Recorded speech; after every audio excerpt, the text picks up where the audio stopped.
Well, hi, Rich Carrubba for bowlingball.com. Well, it's time for our next editorial article, and this is my favorite of all the articles that we post in the Bowlversity section of our website at bowlingball.com. You can find the editorials under the written articles, bowling articles section of Bowlversity. And this is the second in a series we're planning just to discuss various things about the bowling industry and ask you in a friendly way to make some comments as you see fit. Just go find the article, read it. I'm going to comment on the article now, but you can put your comments in there too and share your views. You're welcome to do so. Please, just keep in mind we're trying to find ways for the betterment of bowling. Okay, first of all, this editorial is about, are bowling scores too high? Well, let me start out by saying, in my opinion, yes, I believe they are, but maybe not as much as you might think I would say. I certainly, and this is not going to follow the track that the written article follows. I'm just going to wing it and tell you some things off the top of my head that maybe don't appear in the article. First of all, we all understand that through the years, everything improves. We see the quality of the athletes improve. Athletes are bigger, faster, stronger, more well-educated about the science or the technology of a given sport. And also coaching is much better in this day and age than when I was a kid learning to bowl in the 50s and when I went on the tour end of the 60s and bowled through the early 80s. Those years, we went through a metamorphosis of watching the industry change from what it was to where it was going to head for the late 20th century and now into the 21st century. Okay, let's talk about bowling scores.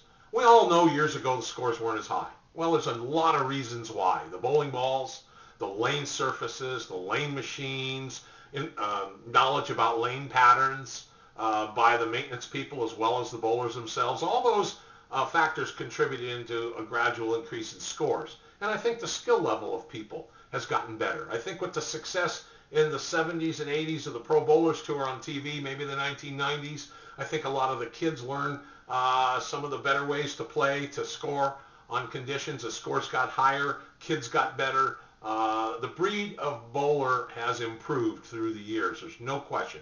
And I believe that's one of the reasons scores are higher. Also, when we talk about the bowling balls, in my opinion, bowling balls don't affect the scoring nearly as much as people want to suggest that they do. Typically, people think the bowling balls are the main reason. Lane conditions are the main reason, ladies and gentlemen. Today, they have all kinds of different oils for the proprietor to choose from. There's basically a free license to do whatever you want with the lane condition as a proprietor. USBC allows you to have a red pattern, a white pattern, a blue pattern, and they're debatable as to what you can do with them. You pretty much have free license, red pattern being the easiest. It could be a block lane, a wet-dry condition. The length of the oil isn't predicated on any rules by USBC. So essentially, based on the lane surface and the pace of scoring a given proprietor or maintenance team for a given proprietor wants to do, they can make the lanes as easy as scoring, as high as scoring as possible. So with that, and with the new bowling balls, and with all the different information about bowling balls, from the cover stocks to core designs to length potential, hook potential, RG, and differential ratings, and also the different layout patterns that can influence the ball motion after the ball is drilled, coupled with the fact that bowling ball surfaces are so versatile that the Avalon pads, the grit pads, can change the surfaces, and you can change the break point of the bowling ball on the lane on a given pattern to kind of suit your roll, your release, your ball speed, and match up to the lane condition pretty well. So with all that being the factor, naturally scores are going to be higher, and we have to admit that. I did a little research in the city of Phoenix, Arizona recently, and last month 84 300 scores were bowled in the city of Phoenix. So 1 month, that's a lot. Now I'm sure other cities might have rival numbers or perhaps even greater. I haven't checked. But years ago, certainly, you might only see that many bowled for the entire country. So the scores are pretty high. Good bowlers kind of expect they're going to have 300. 700s are commonplace. Bowlers expect to have 800 now, the good bowlers, which was unheard of in my era. In my era, the touring pros might win a championship on the PBA Tour and never have bowled 300, or certainly 800. It was rare. Most of the guys would eventually get around to doing it, but Not all the time. You didn't have it regularly. You didn't bowl an 800 and multiple 300s every year, and that's for certain. So again, all the factors, the lane conditions, bowling balls, the knowledge, maybe the bowlers are better today because there's more of them that are more educated. I don't know. But all that leads to higher scoring. But I even brought up a case in the article, a point of view that perhaps the proprietors could reduce the pace of scoring gradually in, say, a 3 to 5 year period. But they all have to get together and do this together. They all have to decide that scoring's too high. And in order to do that, it would require the proprietors all agreeing to doing it. And that's never happened before. It's every man for himself in business. The higher the scores, the bowlers are happier. If all of a sudden scores drop, what's going to happen? Bowlers are going to get mad. They might leave, bowl somewhere else, complain.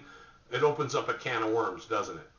And right now, with the bowler count being as low as it is, league bowler count and open play, proprietors are at a cutting edge of being in trouble financially to keep their bowling centers going if they lose business. So naturally, they don't want business to leave out the front door. So obviously, they'll give the the customers will get what they want. So we likely not to see changes in scoring anytime soon. The prices of bowling have gone up because there's less people bowling. Because there's less people bowling and prices have gone up, there's less people getting out to practice, less times you see the families out together bowling, although it's still a relatively inexpensive participant sport. Families are finding other ways to occupy their time on the limited disposable income they have. When bowling centers are in areas of the country or in areas of a given city where there's not a lot of disposable income for one reason or another, people are losing jobs, then it's very difficult for people to afford to bowl. So we see less people on the lanes, less lines per bed, and with less lines per bed, per lane bed that is, proprietors are forced to raise prices again. So it's a very difficult task to see proprietors lower scores to try to put the sport aspect back into the game of bowling instead of just a recreational aspect. Now, competition is leagues and tournaments, isn't it? So if you're a tournament bowler or a serious league bowler and you're highly skilled and you bowl good scores all the time, you may have your idea about our scores too high, if we should try to find ways to lower them to make a more level playing field and a more even format to separate the better players from the the next group underneath them. I don't know.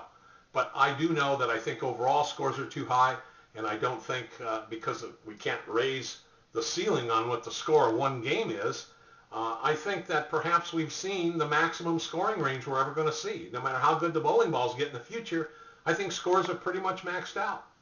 So I'd be interested to hear your opinion. Anything you want to do, go to the Bowlversity section, find this editorial article, post your comments. We'd love to read them, and we thank you for taking time to visit us today.